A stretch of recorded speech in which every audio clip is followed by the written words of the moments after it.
I've accomplished more in 44 years than many people do in a lifetime.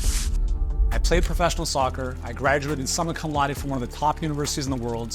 I've helped 500,000 people to better health. I've built and sold a multiple seven-figure online health business. I've become a New York Times best-selling author, Wall Street Journal and USA Today bestseller. I've been on shows like The Doctors, Dr. Oz. I have built Healthpreneur, our current company, from 0 to multiple 8 figures, helping thousands of health practitioners along the way. We've built an amazing team of absolute amazing rock stars who are transforming people's lives on a daily basis. I have a beautiful family with 4 kids I see several times a day, and I get to travel the world with them on my own and be able to live a beautiful quality of life. Now, I share all of that not to brag, but to let you know that all of that has happened in spite of being raised by a single mom after my parents divorced when I was young, after losing all of my hair, every single follicle of it, across my entire body at the age of 17 years old to an autoimmune condition, and living on poverty line income for the first 3 years when I started my first business. I'm not here to brag and boast what I've done, but I'm sharing this as proof of what's possible when you have the right things in place. And specifically, what I'm going to share with you here is a 3-step recipe for how I made this life, my life, possible by literally bending the universe to my will so that everything I want literally happens in my life. So if you're somebody who wants to start creating what you want in life and you want stuff to start falling into place for you once and for all, then this video is going to make a lot of sense for you. What I'm about to share with you, again, I'm not here to brag or, just say I'm all cool and stuff, because listen, I've been through a lot of downs. I've been through the dips. I've been through the moments of struggle and challenges, just like we all have. But I want to share with you some perspective on this about how all of that is just as beautiful as the quote unquote wins and successes. Because as I'm sharing this with you and this perspective, this 3-step recipe I'm going to share, there are a far greater majority of people who are living and experiencing their lives in a very different manner, where they're attracting drama and problems in their life because their vibe is attracting that. And they're attracting drama. And they're attracting attention based on that drama for the wrong reasons. And quite honestly, I want nothing to do with that. So if you are someone who wants to get more out of life, who wants to start attracting abundance, to have things work out just a little more easily and effortlessly for you, then I think this video will really strike a chord. Just in case you don't know who I am, my name is Duriel Kame. I'm the CEO and founder of Healthpreneur. We help visionary health professionals build scalable coaching businesses that transform more lives without the grind. And today I'm going to share the 3-step recipe that literally I have used over the past 15 plus years to create a lot of the stuff I've just shared with you and much more. So here's the thing. I'm going to share what this 3-step model, these 3 recipes, ingredients are going to look like in a second, but I want to share a quick little story with you. So I recently got back from Italy and I was on a 6-day trip with my wife. We have 4 kids. We left them at home, not by themselves, but with the grandparents. And there were so many things that happened on this trip that, just like you can only smile about. And that's actually what prompted this video, because for the very same occurrences that happened, there were probably many other people who had a very different experience. And I just want to share with you how things always work out if you're willing to see it in that fashion. And again, as I'm sharing this with you, I'm not trying to brag and try to feel all cool and stuff. I just want to give you a sense of like how life kind of works out for me, as opposed to the same events and how other people might experience those. So when we left, I live in Toronto. We flew from Toronto to Milan, and we had to fly from Toronto to Montreal and then get a connecting flight from Montreal to Milan. 2 days before the flight out of Toronto, we get an email from Air Canada saying there's a food strike from the catering company that serves the airlines at the Toronto airport. So therefore, there's no food on your plane. And I'm like, whatever, it's an 8-hour flight. I can survive. I fast. It's no big deal. But I can imagine how many people, especially flying business class, are just out of their mind livid by this. And I'm thinking to myself, it's no big deal. So we fly from Toronto, 1-hour flight to Montreal. In Montreal, there's no food strike. So we get on the plane in Montreal. We have a beautiful dinner on the way to Milan. Everything works out beautifully. Okay, so why is that interesting? Well, here's how things kind of work out. is that we could have flown directly from Toronto to Rome and then connected up to Milan, but we chose not to go that route. We could have gone from Toronto to Munich or Zurich and connected down, but we chose not to go that route either. So it just so happened that if we had flown from Toronto to any one of those destinations over in Europe directly, we would have been compromised by the food strike. But because we chose to go through Montreal months in advance, we had no clue this was going to happen. Everything just worked out beautifully for us. Now, when we were in Italy, we get into Milan. And by the way, I'm not a huge fan of Milan, to be honest. It's a little bit dirty, busy, whatever. That's just my opinion. Nonetheless, it was beautiful to experience. And we get to Milan, we get to the hotel. And the first thing that happens when we get to the hotel is they tell us, well, we've upgraded your room. I'm like, awesome. Thank you so much. So again, we get to Milan, we get to the hotel. They've upgraded us into a better room. Nice.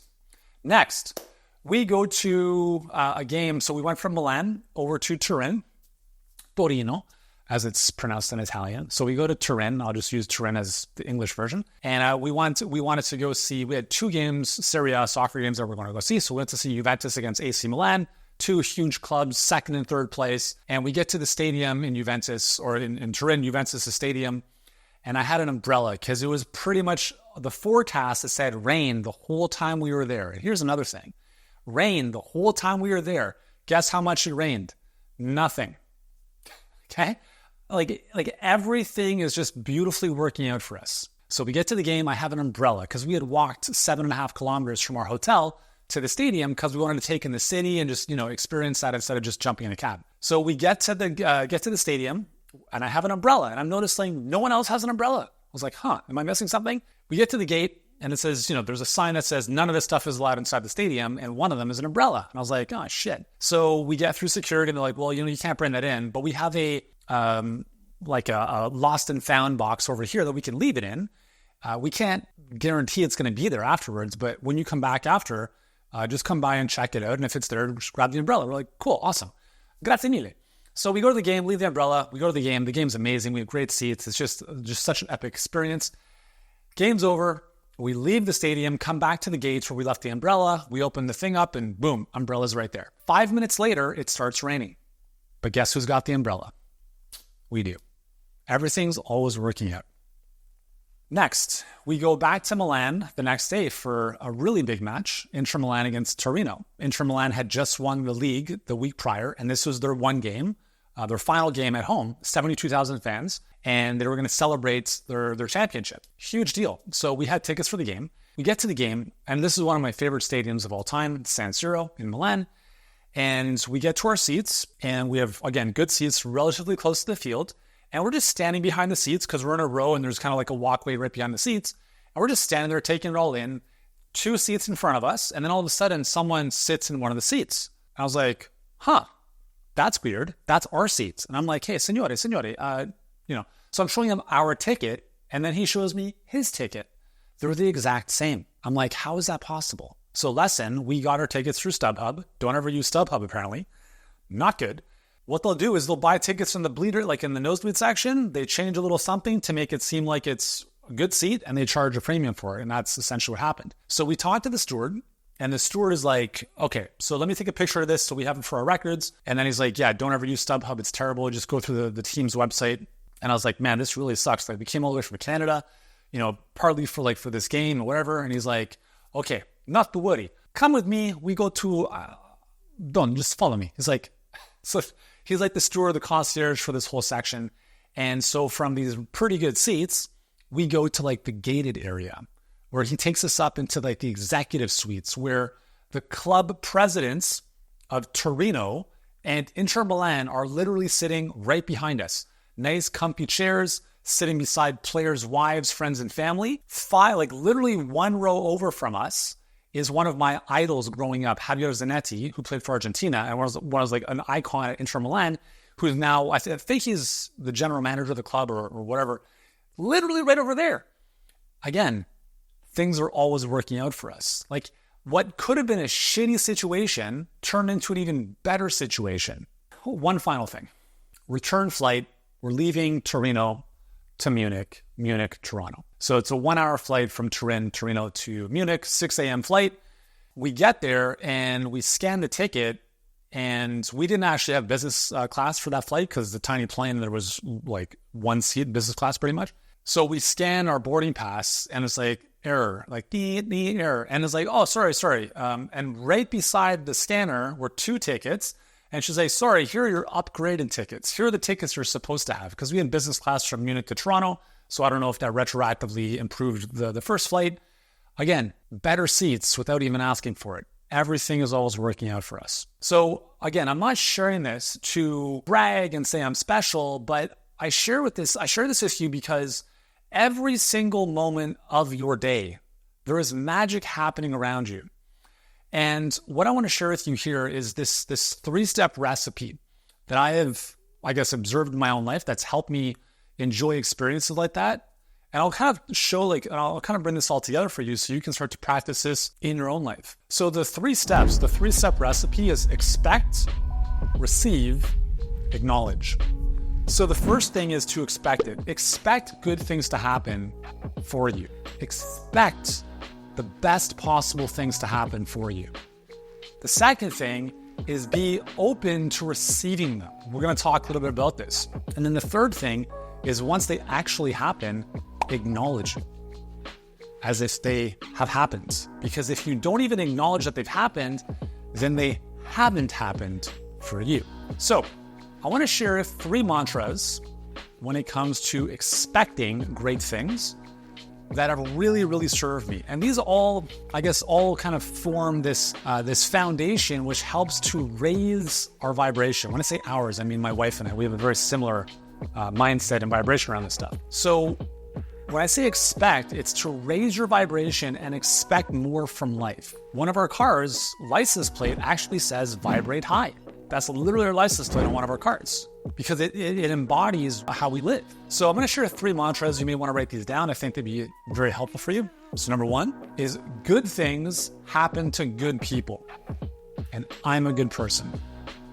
Good things happen to good people. And I'm a good person. 2, everything is always working out for me because the universe always has my back. Everything is always working out for me because the universe has my back. 3, I expect and receive miracles in my life every single day. So that's just like embedded in my DNA. Now, did I grow up with those mantras from time I was a kid?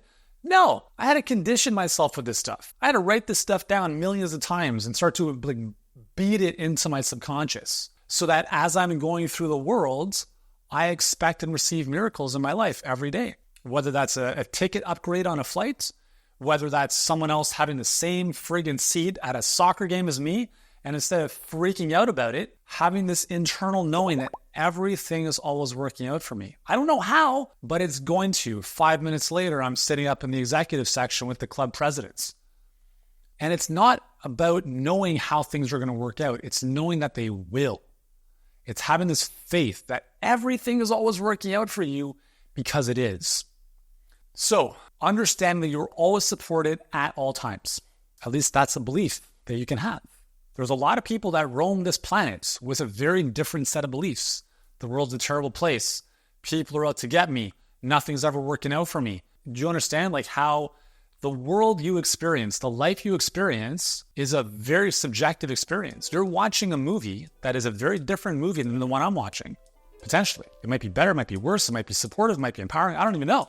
But the life you live, it's like a film, it's like a movie screen that is being projected from your mind. And if your belief system, right, those mantras are essentially beliefs that I have that are global beliefs about how the world's and I interact with each other. And this is how I literally bend the universe to my will. I'm a very pragmatic, detail, fact, logical, data-driven person, but I am intensely spiritual as well. Not religious in the slightest, but spiritual because what we cannot see is infinitely more powerful than what we can. I've worked with so many clients over the years to see how no tactics change, but their business does because they do. Your business only ever grows to the extent that you do. So you could change nothing tactically, but you work on your mindset and your vibration, all of a sudden your outcomes dramatically go up, right? So that's the first thing, is expecting awesome things to happen for you. Let's talk about receiving. That's the second step. Receive, which is believing you are worth it. Here's a very simple example of how people block receiving stuff. Thank you so much. Oh my God, I can't tell you how much this means to me. Oh no, it's nothing. Don't worry about it. Like even the gestures of like what I just did there. Oh no, don't worry about it. It's no big deal. I'm blocking compliment. I'm blocking the reception of love, of praise. If you ever have the opportunity to speak from stage and people applaud you, stand there and take it in. If you want to talk about the ultimate acid test for your ability to receive, stand on stage, get a standing ovation, and feel how you feel. Do you want to no, it's no big deal, stop, no, sit down, no. Bring it on. Yeah, thank you. I deserve this. Yeah, bring it on. Thank you so much. Take it all in.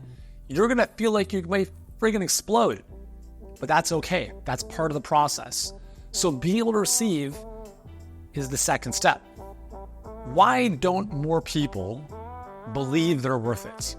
Because let's, for instance, if you could become a decamillionaire, would you want to, would that be okay? Why choose to make less money than more money? Again, there's mindsets, more money, more problems. Yeah, that's fine. No big deal. You become a better version of yourself. You can handle them. It's not an issue.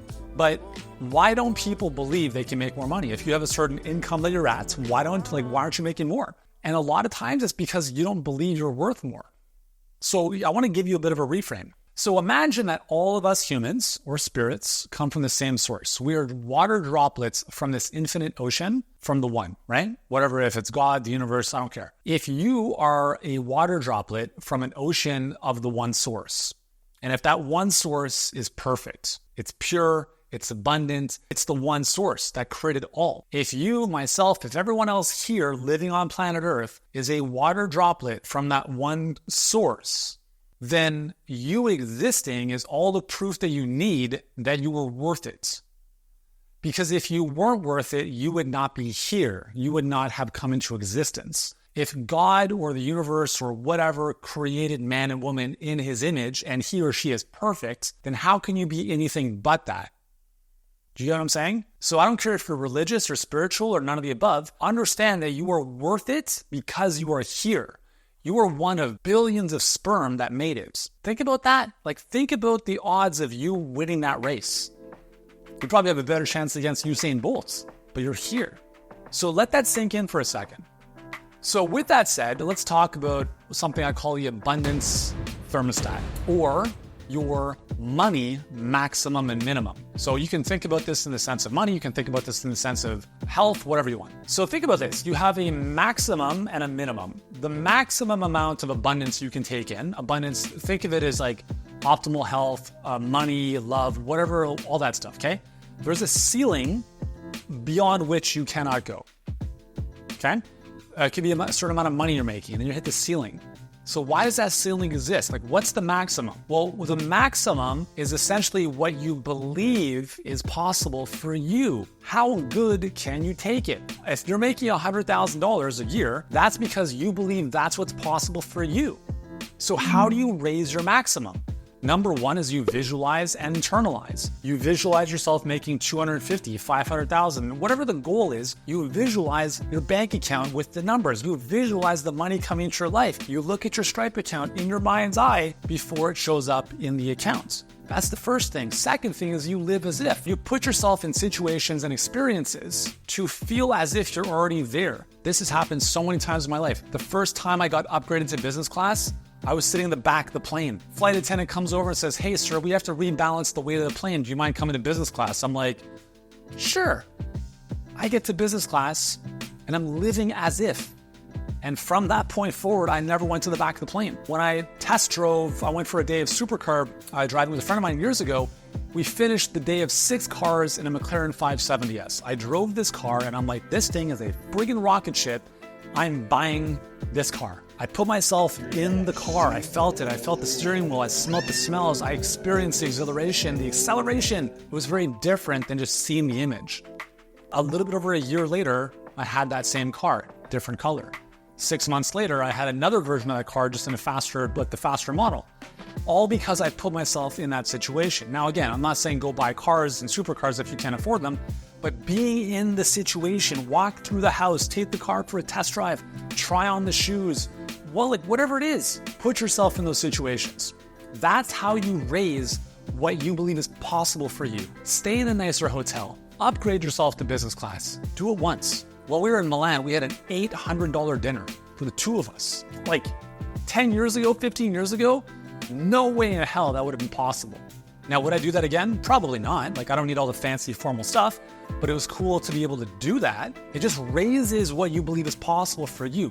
Do I deserve to be here? Do I feel uncomfortable in this situation? If so, maybe you don't quite feel you belong. Train yourself, put yourself in those situations. That's the maximum. What about the minimum? So let's say you make $100,000 a year, but you go through a year where, maybe it's not that great. You make 60 and it's okay, it's not the end of the world. Your minimum is what you're willing to tolerate. And this is the big one. It's what you believe you're worth. And what I would suggest you here is that you do your very best to get that minimum as high as possible, close to your max. Because what you are willing to tolerate is exactly what you'll get in life. Not what you believe is possible for you, but what you are willing to tolerate. If you're willing to tolerate a shitty month of sales, an unclean, untidy, dirty house or car, you will get all of that. If you don't believe that you deserve to be with a certain type of person, whether it's a woman or a man, you will get exactly what you tolerate, okay?